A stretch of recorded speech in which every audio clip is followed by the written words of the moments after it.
¿Cómo están? ¿Bien? ¿Bien? Qué bueno, uno más, está bien. Oigan, mis hermanos, en la semana se enviaron las canciones que se iban a cantar hoy día. ¿Cuántos pudieron escucharlas? Se enviaron específicamente para eso. Hermanos, quiero abrirles mi corazón. Cuando nosotros llegamos a este lugar el día domingo, el momento de la alabanza no es un momento de relleno como lo hacen cuando hay un artista. Mira, tírale 3, 4 teloneros para que al final, después de 2, 3 horas, entre el artista principal. Eso no es así acá en la iglesia del Señor. Desde el minuto 1 que nosotros llegamos a este lugar, llegamos con la disposición de adorarle.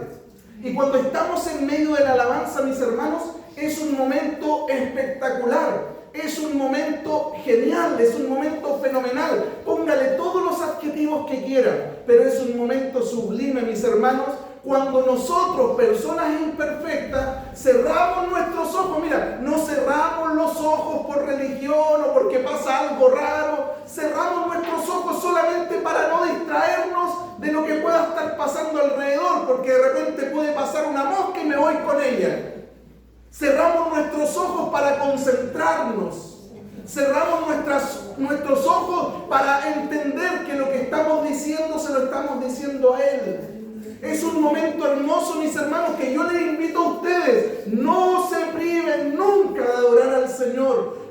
Que nunca la vergüenza les gane decir, no, las manitos ahí nomás, porque me da vergüenza. No, manitos cortas, para otras cosas. Cuando se nos alargan las manos para otras cosas, ahí hay que cortar las manos. Pero para adorar al Señor, las manos largas para levantarlas al cielo y decirle, Señor, lléname de tu presencia. Por lo tanto, mis hermanos, un favor especial. Si usted es parte de esta iglesia local, hermano, aprenda a adorar. Aprenda a disfrutar de su Señor. Adórelo con todo. Si usted no sabe orar, hermano, ponga una alabanza de esa en su casa, cierre los ojos y escuche la letra. Y a medida que canta, hermano, esas son verdaderas oraciones. Esta última que cantábamos recién. Si yo no sé orar, tengo ahí la base para poder empezar. Vengo ante ti, Señor, para entregar mi corazón y después deje que el Espíritu Santo lo guíe. Y usted va a tener hermosos momentos. No se crea, yo no sé orar. Ponga una alabanza, adore a su Señor ahí en su casa. Y vea cómo Él va a comenzar a llenar su vida, a fortalecerle. Y vea cómo en un poco tiempo usted va a comenzar a crecer espiritualmente. Por lo tanto, insisto, para cerrar esa idea, porque no es de lo que vamos a compartir hoy día, disfrute al Señor, adoremos al Señor juntos, no nos privemos de levantar nuestras manos, de cerrar nuestros ojos, y que acá se escuche una sola voz, que llegue el momento en que ni se escuche el teclado, que ni se escuche la batería, que ni se escuchen los instrumentos, porque las cuerdas vocales están sonando a todo dar para engrandecer el nombre del Señor. ¿Amén? Amén. Amén. Pasemos la ofrenda. Está lista la predicación. Hechos, capítulo 16. Pero si ya predicó el domingo pasado de Hechos 16. ¿Y qué le importa? Nada. No sean atrevidos. Hechos 16. La semana pasada revisamos del versículo 11 al versículo 40. ¿Se acuerdan? ¿Sí? Y en particular fuimos revisando cada uno de los pasajes del versículo 11 al versículo 40. Hoy día, para poder cerrar el capítulo 16 y luego comenzar a pensar en el 17 y en adelante, quiero permitirme y pedirles a ustedes poder volver atrás un poquito, no para hablar de algunos asuntos particulares como si lo hicimos la vez pasada, revisamos cada uno de los casos, sino que hablar de algo general que pueda también y que va a ser también de mucha bendición para nuestras vidas, como lo fue para mí en el momento de la lectura y de la investigación también. ¿Les parece? Por esa razón, a lo mejor esta palabra se va a dividir en dos partes. Una que va a ser a lo mejor un poco tediosa, sobre todo si no me gusta la historia. Pero en la segunda esperamos, con la ayuda del Señor, que todo eso que en algún momento es parte de la historia pueda ser también bajada a nuestra realidad y que a partir de eso nosotros podamos ser bendecidos. ¿Les parece? Amén. Vamos a leer del capítulo 16 los versículos 11 y 12 solamente, y a partir de eso nos vamos. Hechos 16, versículo 11 dice: zarpando pues de Troas, vinimos con rumbo directo a Samotracia, y el día siguiente a Neápolis, y de allí a Filipo, que es la primera ciudad de la provincia de Macedonia, y una colonia romana. Y estuvimos en aquella ciudad algunos días. Amén. Padre, en el nombre de Jesús, gracias por estos momentos. Nos disponemos delante de ti para que tú puedas hablar a nuestros corazones y a nuestras vidas. Señor, pido que tu Espíritu Santo nos pueda ministrar de manera poderosa a cada uno en su necesidad, de tal forma que salgamos de este lugar fortalecidos a través de ella. Te lo pedimos todo esto en el nombre de Jesús. Amén. Zarpando pues de Troas, ¿se acuerdan que en Troas fue donde Pablo estaba ahí con el equipo misionero varado sin saber qué hacer? Habían recorrido cerca de 650 kilómetros tratando de entrar a algunos lugares y el Espíritu Santo, el Espíritu de Jesús les impidió entrar, y nosotros hemos visto a lo largo de las veces que me ha tocado compartir que ellos están en Troas en una especie de varamiento, no saben dónde ir, no saben qué hacer, sí están atentos esperando recibir dirección del Señor. Fue en ese lugar, en Troas, cuando el Señor en sueño le dice a Pablo, a través de un varón macedonio, que dice: pasa a Macedonia y ayúdanos. Ahí en Troas. Y dice: zarpando pues de Troas, vinimos rumbo directo a Samotracia. Samotracia es una isla pequeña. Y el día siguiente a Neápolis, que es el puerto de Macedonia. Y de ahí, del puerto de Macedonia, a Filipos. 20 kilómetros hacia adentro, hacia el norte del puerto ese de Neápolis. Mis hermanos, hoy día quiero que podamos mirar un poco acerca de la historia de Filipos. Y es por eso que tengo algunas fechas importantes acá que nos van a poder ayudar a reconstruir la historia y luego llevar adelante algunas enseñanzas que me gustaría que pusiéramos sobre la mesa. La primera es que en el año 360 a.C., unos colonos provenientes de la isla de Tasos establecieron en la región que hoy nosotros conocemos como Macedonia un poblado llamado Crenides. Ese poblado llamado Crenides es lo que nosotros más adelante vamos a conocer como Filipos. Estos colonos llegaron ahí producto de estar buscando tierras para poder cultivar, para poder trabajarlas. A ellos les gustó ese lugar porque en ese lugar había manantiales y fuentes de agua. De ahí el nombre que le pusieron, Crenides, que significa lugar de aguas. Eso pasó en el año 360 a.C. 4 años después de la llegada de estos colonos, el rey de Macedonia, Filipo II, tomó el control de la provincia entera, incluido ese lugar, Crenides. ¿Qué hizo en ese lugar, en esa ciudad en particular? La amplió, es decir, extendió sus límites. La fortificó, edificó obras de defensa militar. La pobló con más gente. Y por último, le cambió el nombre al que nosotros conocemos hoy día como Filipos, que significa ciudad de Filipo. Es decir, un regalito que se hizo en honor a él. Filipos, ciudad de Filipo. Ahora, ¿cuál fue la importancia que tuvo Filipo durante el reinado de Filipo II? Esa ciudad tuvo dos importancias fundamentales para él como rey de Macedonia. La primera importancia que tuvo fue desde el punto de vista económico. Filipo se encontraba cerca de los montes Pangeos, un territorio muy rico en minas de oro y plata. Obviamente, la extracción de ese oro y de esa plata contribuyó al fortalecimiento del reino macedonio y obviamente a la expansión del mismo reino. Se dice que la producción anual de oro de esas minas llegaba a los 1000 talentos Y si nosotros hacemos la conversión de esos 1.000 talentos anuales bajo el criterio del costo salarial, de contratación de personas, el pago de milicias profesionales para continuar la expansión, estamos hablando al costo de hoy de cerca de 3.500 millones de dólares. Era lo que reportaban esas minas de oro ahí muy cercanas en el monte Pangeo de la ciudad de Filipo. La segunda importancia no era económica, sino que la segunda importancia que tenía la ciudad de Filipo para Filipo II, rey de Macedonia, fue su ubicación estratégica. Fue un punto estratégico de comunicación, ya que conectaba el interior de Macedonia con la costa del mar Egeo. ¿Y qué permitía esto? Permitía conectar o permitía asegurar una ruta de comunicación entre Macedonia y otros lugares. Dominar esta ciudad le permitió a Filipo II asegurar el flujo rápido de comunicación, el flujo rápido de información, el flujo rápido de suministros y también el flujo y despliegue rápido de las tropas del ejército entre el interior de Macedonia y los territorios orientales recientemente conquistados. Esa era la importancia económica y de comunicación. Ahora, en el año 336 a.C. murió Filipo II. Fue asesinado. Esto ocurrió durante la celebración del matrimonio de una de sus hijas.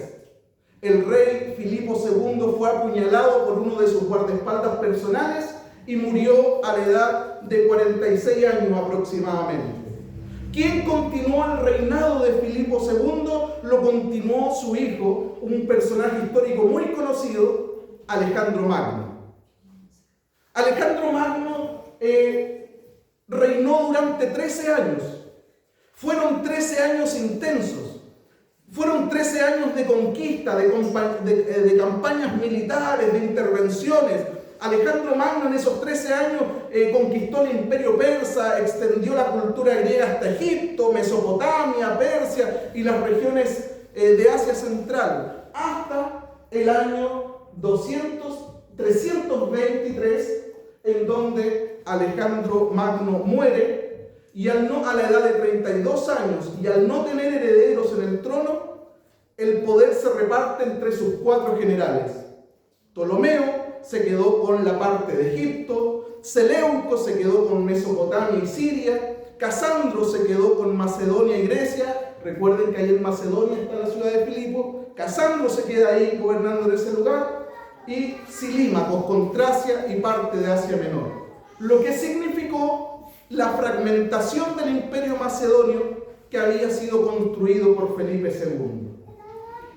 Finalmente, en el año 168 a.C., es decir, 155 años después de la muerte de Alejandro Magno, Roma derrota al rey macedonio Perseo, y en ese año Macedonia deja de ser independiente y pasó a estar bajo el dominio romano. En ese momento Filipos dejó de ser una ciudad macedónica y comenzó a convertirse en una ciudad romana. En el año 44 a.C., Julio César, conocido como el dictador perpetuo de Roma, ese fue el título que se le asignó, antes era cónsul, ahora era en el año 44 dictador perpetuo de Roma, fue asesinado en Roma, y entre sus asesinos estaban los senadores Bruto y Casio. Ellos representaban a quienes estaban en contra de Julio César, porque lo veían como un peligro, porque sus reformas rompían las reglas de la República, lo ponía en una situación de dictador. El objetivo de estos senadores, Bruto y Casio, era frenar la tiranía de Julio César y salvar la República. Ante la muerte de Julio César, en el año 44, surge la figura de Marco Antonio, uno de sus generales y mano derecha de Julio César, y de Octavio, sobrino, nieto e hijo adoptivo de Julio César, los cuales forman una alianza para vengar el asesinato de Julio César. Así fue como en el año 42 se libraron unas famosas batallas conocidas como las batallas de Filipo, las fuerzas de Marco Antonio y de Octavio, que eran leales a Julio César, se enfrentaron frente a las fuerzas de Bruto y Casio, que eran los senadores que estaban detrás del asesinato de Julio César. En esas batallas, las fuerzas de Marco Antonio y de Octavio derrotan a las de Bruto y Casio, y después de esta batalla, del 42, los vencedores se establecieron ahí en Filipo, establecieron a numerosos veteranos de guerra, y desde ese momento Filipos pasó a ser una colonia romana, tal como lo dice el versículo 12 del capítulo 16. ¿Qué significa, mis hermanos, que Filipo fuera una colonia romana? Significa que esta ciudad no era una simple ciudad ubicada dentro del Imperio Romano como todas las demás ciudades, sino que esta ciudad tenía una relación muy especial con Roma. Filipo era considerado una pequeña Roma. Sus habitantes tenían ciudadanía romana plena. Eso significa que tenían los mismos derechos que cualquier ciudadano nacido en Roma. Tenían un autogobierno local, es decir, se regían por sus propias leyes y magistrados locales, en lugar de depender de gobernadores de provincias lejanas. Dentro de los beneficios estaba de que estaban exentos de pago de impuestos al imperio por uso de territorio, como si tenían que pagar otros pueblos conquistados. Estaban exentos del pago de capitaciones en salud, es decir, Roma proveía los costos de salud para los ciudadanos de Filipo. Entre eso, muchos beneficios más. En resumen, mis hermanos, esto es hasta ese momento la historia de Filipo. Basta agregar acá que en el año 31 antes de Cristo, esos dos que se aliaron para pelear y vengar la muerte de Julio César, que fueron Octavio y Marco Antonio, se enemistan. Y producto de esa enemistad es que Octavio termina asesinando a Marco Antonio y se transforma en el hombre más poderoso del mundo romano. En el año 27 antes de Cristo, Octavio recibe el título de Augusto. Cualquier relación con la realidad es solo coincidencia. Recibe el título de Augusto, lo que marca el fin de la República Romana y el inicio del Imperio Romano. Por lo tanto, Octavio Augusto fue el primer emperador de Roma. En el año 0 nace ¿quién? Nuestro Señor y Salvador Jesucristo. Y cerca del año 50, después del nacimiento de nuestro Salvador, es que el apóstol Pablo, guiado por el Espíritu Santo, llega a la ciudad de Filipo. ¿Se entiende? Hemos revisado casi 400 años desde el momento en que Trenide es bautizada así por estos colonos que andan en busca de tierra fértil para sembrar, hasta el momento en que el Señor entra a Filipo poderosamente con su palabra, realizando transformaciones en la vida de Lidia y su familia, en la vida de la muchacha endemoniada, en la vida y en la familia del carcelero. En resumen, mis hermanos, durante el siglo I, la ciudad de Filipo era geográficamente una ciudad de Macedonia en el norte de Grecia. Ahí la vamos a ubicar siempre en el mapa. Políticamente era parte del Imperio Romano. Jurídicamente era una colonia romana. Culturalmente era una mezcla de elementos romanos, griegos, macedonios y orientales. Económicamente estaba beneficiada por la agricultura, por el comercio, por los yacimientos de oro y plata, por su ubicación estratégica y por lo que les voy a nombrar en un ratito más, por la Vía Ignacia. Militarmente estaba marcada por la presencia y la memoria de veteranos de guerra que después de esta batalla se asientan en ese lugar y reciben todos los beneficios como colonia. A partir de esto, mis hermanos, permítanme pasar a la segunda parte y compartir con ustedes algunas enseñanzas generales que se desprenden de esta parte minúscula que acabo de contarles de la historia. La primera enseñanza, mis hermanos, es que Dios no hace las cosas por casualidad. Dios nunca ha hecho las cosas por casualidad o por si acaso pasa algo. Siempre tiene un plan detrás, siempre tiene un propósito detrás. Nuestro Dios es sabio, rico en sabiduría, Él es sabiduría. Por lo tanto, nunca podríamos atribuir de que algo se le escapó de las manos o algo se escapó y por casualidad ocurrió esto. No, mis hermanos, Dios nunca hace las cosas por casualidad. ¿Está de acuerdo conmigo en eso? Amén. Siempre tiene un plan detrás que muchas veces nuestra mente limitada no lo logra entender. Llevemos un año, llevemos 20 en el Evangelio, debemos ser honestos. Hay cosas que no logramos entender en su real magnitud, pero descansamos de que Él nunca se equivoca, de que nada es por casualidad y que siempre tiene un propósito. Y eso nos puede llevar a la cama y dormir tranquilo. Mi Dios tiene el control de todo. Cuando leemos Hechos 16, mis hermanos, podemos tener la falsa impresión de que Pablo y el equipo misionero van pasando de ciudad en ciudad, saltando como saltamonte, como un circo itinerante que va saltando de ciudad en ciudad. Pero cuando vemos el capítulo completo de Hechos 16, como lo hemos hecho estas últimas semanas, descubrimos algo diferente. Y ese algo diferente es que Dios es el que está dirigiendo, es que Dios es el que está guiando cada parada del equipo misionero. Dios es el que va al frente del equipo misionero. Pablo tenía en algún momento su propia ruta misionera en este segundo viaje. Quería predicar en Asia Menor, quería predicar en Bitinia, pero el Espíritu Santo se lo impidió. Fue entonces cuando aparece lo de Hechos 16:9 que reciben la visión de este varón macedonio que decía: pasa Macedonia y ayúdanos. Y Lucas en el versículo 10 dice: de inmediato, enseguida, procuramos partir para Macedonia, dando por cierto, estando segurísimos de que Dios nos estaba llamando para que anunciásemos el Evangelio en ese lugar. Mis hermanos, Pablo pensaba en un lugar, Dios pensaba en una ciudad. Pablo no tenía idea de lo que iba a pasar en Filipos, pero Dios sí, porque tenía todo organizado. Pablo no sabía que ahí se iba a encontrar con Lidia. Pablo no sabía que ahí había una joven que necesitaba ser liberada. Pablo no tenía idea que en esa ciudad terminaría en una cárcel, en la parte de máxima seguridad, en el fondo y en un cepo. Pablo no sabía que un terremoto abriría las puertas de la cárcel y que las cadenas del cepo se iban a romper. Pablo no sabía que el carcelero terminaría preguntando ahí arrodillado delante de él: ¿qué debo hacer para ser salvo?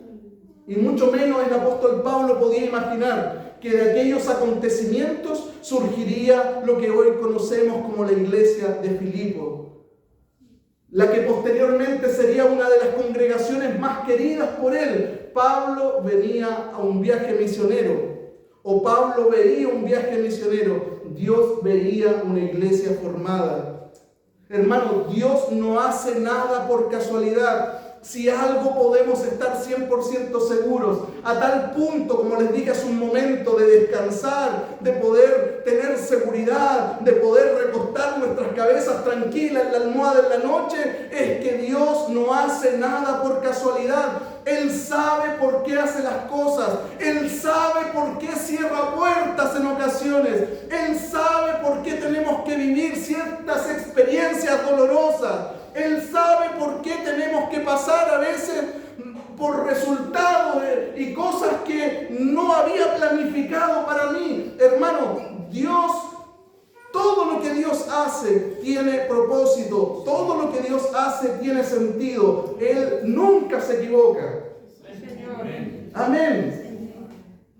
Eso es lo primero que aprendemos de este pasaje, de esta gran extensión.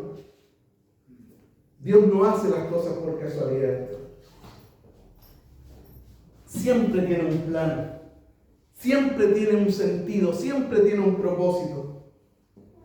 La segunda cosa que aprendemos de Hechos capítulo 16, mis hermanos, es que Dios mismo preparó el escenario antes de que Pablo llegara a Filipo. Él mismo preparó el escenario antes de que Pablo llegara a Filipo, 400 años antes de la llegada de Pablo a Filipo, esos colonos provenientes de Taso en busca de mejor vida llegaron y fundan Crenides. Luego el rey Filipo II toma la ciudad y le pone el nombre Filipo. Luego Roma toma la ciudad. Y escucha esto, cuando Roma asume el poder de la región de Macedonia, con el propósito de establecer una vía rápida donde transiten sus tropas principalmente, es que construye una de las obras de ingeniería terrestre más grandes de la historia, llamada la Vía Ignacia. Era una supercarretera, mis hermanos, de 1120 kilómetros de largo, era como de Santiago a Puerto Montt. Y mira esto, mi hermano, ¿la construyeron para qué los romanos? La construyeron con el propósito de que sus tropas fueran rápidamente a los lugares que necesitaban llegar. Pero serían, mis hermanos, esas mismas vías las que más tarde usaría la iglesia para propagar el evangelio por todo el mundo conocido. No sé si eso te lleva a dar gloria al Señor, porque nadie sabe para qué Él trabaja, mi hermano. Cuando ellos estaban trabajando en la Vía Ignacia, ellos estaban trabajando con el propósito de hacer más grande el imperio, de que sus tropas, el comercio se desplazara con mayor rapidez, pero no sabían que estaban trabajando para Dios, porque por esas mismas carreteras el evangelio que llegó a Europa iba a llegar a otros continentes también del mundo. Por eso digo gloria al Señor. Hermanos, Dios preparó el escenario antes de que Pablo llegara. Dios usó a los que tenía que usar para preparar el escenario. Desde nuestra perspectiva siempre, mis hermanos, podemos decir, bueno, Pablo llegó a Filipo. Pero mirándolo desde la perspectiva de Dios podemos decir, Dios preparó Filipo para que un día el evangelio llegara ahí por intermedio del apóstol Pablo. Mira esto, mi hermano, y recíbelo de parte del Señor. Dios preparó todo, absolutamente todo, para que tú llegaras al lugar en el que estás. Dios lo preparó, con sus altos y sus bajos. Dios lo preparó para que tú llegaras al lugar que tienes que estar y que estás hoy día. ¿Y para qué te permitió llegar a ese lugar? Para que prediques su palabra, y eso es intransable. Hermano, mi hermana, recibe esto de parte del Señor. Dios está preparando el lugar donde te pondrá mañana. Dios está preparando el lugar de tu asignación y te pondrá ahí para que tú prediques su palabra también ahí. Y eso es intransable. Dios está trabajando, mis hermanos. Dios se está moviendo. Dios no está quieto. Y aún esas puertas cerradas son parte del plan de Dios. Hermanos, debemos estar tranquilos, porque en este preciso momento Dios está trabajando. Porque en este preciso momento, mientras nosotros escuchamos su palabra, Dios está preparando todo para que su iglesia vaya, avance y conquiste. Muchas veces nosotros miramos nuestras vidas solamente desde el presente, con una mirada limitada, y decimos, ¿por qué me está pasando esto a mí? ¿Por qué a mí y no a otros? ¿Por qué Dios está cerrando esta puerta? ¿Por qué no resultó lo que yo esperaba que resultara si todo iba tan bien? ¿Por qué Dios permitió que ocurriera esto? Y muchas veces no tenemos una respuesta inmediata para esto, mis hermanos. Pero Hechos 16 nos recuerda que no necesitamos conocer todo el plan específico de Dios para mi vida para poder confiar en Él. No necesito conocer todo el plan específico de Dios para mi vida para poder decir, sí, ahora sí confío en ti. No es necesario, mi hermano. Pablo no tenía el mapa completo del segundo viaje misionero. Pablo no tenía una ruta premarcada. Tenía solamente el siguiente paso, y el siguiente paso es, anda a Macedonia. Y eso muchas veces es lo que Dios va a hacer con nosotros. Y eso es muchas veces todo lo que Dios nos va a mostrar. El siguiente paso. ¿Sabes para qué? ¿Sabes por qué Dios no nos va a mostrar el recorrido completo, sino solamente el siguiente paso? Para que nosotros, mis hermanos, sigamos dependiendo de Él. para que sigamos dependiendo de su gracia, para que sigamos dependiendo de su amor, para que sigamos dependiendo de su poder, para que sigamos dependiendo de su fidelidad. Por eso es el siguiente paso el que yo te voy a mostrar. Lo tercero que aprendemos de Hechos 16, mis hermanos, es que muchas veces una puerta cerrada puede ser parte del plan de Dios para nuestras vidas. En Hechos 16 vemos cómo el Espíritu Santo les impidió predicar en algunos lugares, en Asia Menor y en Bitinia. Humanamente hablando, una puerta cerrada parece un fracaso, mis hermanos. Pero aquella puerta cerrada no estaba indicando el fin del trabajo, ni tampoco esa puerta cerrada estaba descalificando a los obreros. Esa puerta cerrada lo que estaba haciendo era redireccionar o encauzar y conducir a los misioneros hacia otra puerta distinta a la que ellos tenían en mente. La puerta hacia Asia Menor estaba cerrada, la puerta hacia Bitinia estaba cerrada, pero la puerta a Macedonia estaba abierta de par en par. En esos 650 kilómetros recorridos por Pablo y el equipo, tienen que haberse legítimamente preguntado, pero ¿por qué no aquí? ¿Qué está pasando?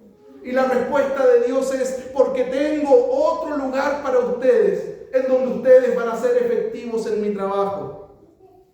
Hermanos, hay momentos en nuestra vida en las que veremos que las puertas se cierran una tras otra. Y en esos momentos podríamos llegar a pensar que Dios nos abandonó. Pero eso no es así, mis hermanos. A veces Dios cierra una puerta para redireccionarnos a otra que Él ha preparado o que está preparando. ¿Se acuerdan, mis hermanos, cuando comenzamos acá en la iglesia? Cuando comenzamos en 2009 con ese pequeño culto que duró cerca de 20 minutos, 1 o 2 canciones y una palabra bien cortita.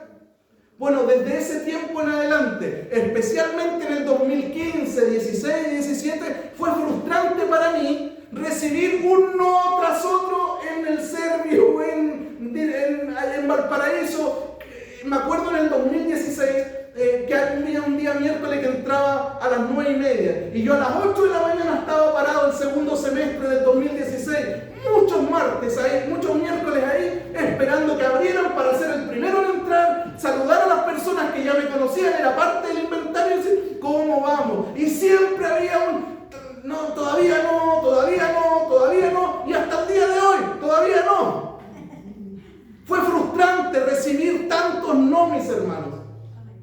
Pero entiendo por la palabra del Señor que cuando una puerta se cierra es porque Dios no quiere que pasemos por ahí y está trabajando abriendo otra, en donde la iglesia tiene que ser efectiva en esa tarea.